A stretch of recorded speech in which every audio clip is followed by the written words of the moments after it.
Nah, seperti caption di atas juga, ternyata Indonesia itu tertinggi pajaknya se-Asia. Nah, baru banyak itu yang pro dengan 02 menghujat aku seolah-olah aku pendukung dari 01. Ada yang bilang aku anak abal lah, nggak bisa move off dengan kekalahan. Bahkan ada yang bilang, kalau kau nggak mau kena pajak, nggak usah tinggal di Indonesia, kata gitu. Baru kalau nggak beli kendaraan mampu, tapi bayar pajak nggak mampu, gitu kan. Baru katanya jadi pengangguran aja kalau nggak mau kena pajak bisnisnya, gitu-gitu. Jadi sementara kita itu bukan tidak taat pajak ataupun tidak mau dikenakan pajak.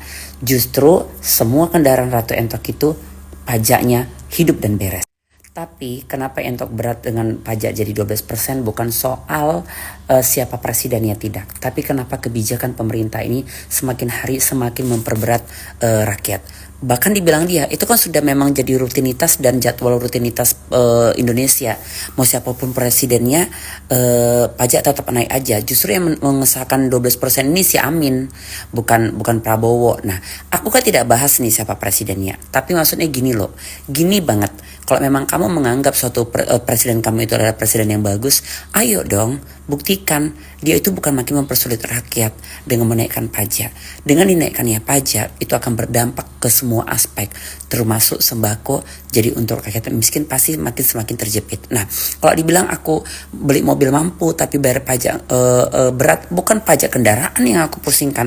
Aku emosinya jadi 12% itu adalah untuk skincare.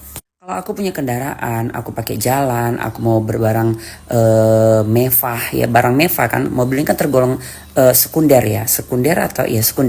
barang yang mewah ya, barang kebutuhan mewah. Nah, kita nggak bisa keluar pajak sekali setahun, masa kita harus merepet? Enggak dong, pajak kendaraan itu sekali setahun. Jadi untuk level seperti Ratu Entok nggak akan pernah keberatan. Justru yang kita beratkan adalah level untuk rakyat menengah ke bawah. Salah satunya adalah untuk usaha skincare aku. Nah, di mana usaha skincare ini tidak bisa pajaknya sekali setahun. Setiap produksi loh pasti kita dikenakan pajak sampai dengan 12%. Dan yang buat aku dongkolnya, kita yang banting tulang ya, kita kerja live siang dan malam untuk mendapatkan cuan.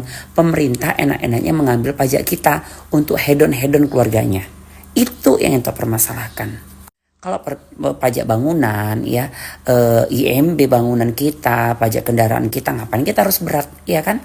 Sekali seumur hidup kok bikin IMB, ya kan? Pajak juga sekali setahun kok. Nah, bahkan ibaratnya gini ya, walaupun kita tahu pajak itu aliran juga sampai saat ini nggak jelas, walaupun sekalipun itu pajak kendaraan, tapi aku masih bisa bertoleransi ya, namanya itulah negara aku gitu. Tapi kalau pajak ini juga harus dikenakan ke skincare otomatis kan. Nah, gimana coba? Kita yang banting tulang kerja ya, kita yang dihujat, kita yang capek-capeknya ke kita harus ngasih tuh jeripaya kita untuk pemerintah yang mana juga nggak jelas uangnya kemana. Itu yang buat Entok makanya keberatan dengan pajak ini semakin dinaikkan. Itu banget. Bayangin kita punya satu produk dikenakan 12% kali berpuluh produk. Berapa pendapatan negara dari produk aku aja. Sementara kalau memang nyata nih uangnya kemana, rakyat miskin juga bisa dibilang susah dicari di Indonesia ya. Kita rata-rata sejahtera, maaf kata, kita mau kencing aja di pom bensin gak bayar ya. Kita mau parkir lama aja di pom bensin gak dimarahin. Kita mungkin adem, ini gak, kita aja dengan level mobil yang bagus ya. Kita numpang parkir sejam aja di pom bensin, itu kena marah loh.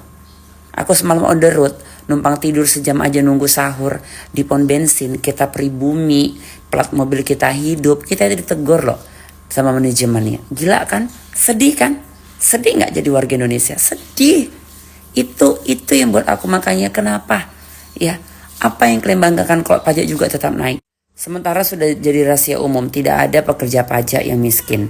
Dan sudah jadi rahasia umum, pajak ini adalah lingkaran setan di negara kita, di mana tingkat KKN tertinggi itu pasti dipajak, ya kan? Makanya bahkan aku sampai sekarang ya kalau cerita ya, bayar pajak kendaraan mobil aja kadang-kadang kita nggak bisa transfer, memang nggak bisa gitu kan? Kita harus antri pakai uang manual lah segala macam. Bahkan aku pernah langsung pergi ke tempat tertentu ya untuk bayar itu tetap nggak bisa juga manual. Kita nggak tahu aliran pajak ini kemana perginya, kita nggak tahu. Baru gini aja ya kok masih juga ada yang mau bela dengan kebijakan pemerintah menaikkan pajak ini. Kamu masa gini loh, tapi susah memang kalau orang sudah dimabuk cinta ya. Mau cinta sih itu privasi kamu, tapi coba kamu pasang hati kamu gitu. Nggak semua orang kaya seperti kamu, nggak semua orang mampu seperti kamu. Dengan pajak 12% akan berdampak ke semua aspek. Itu ada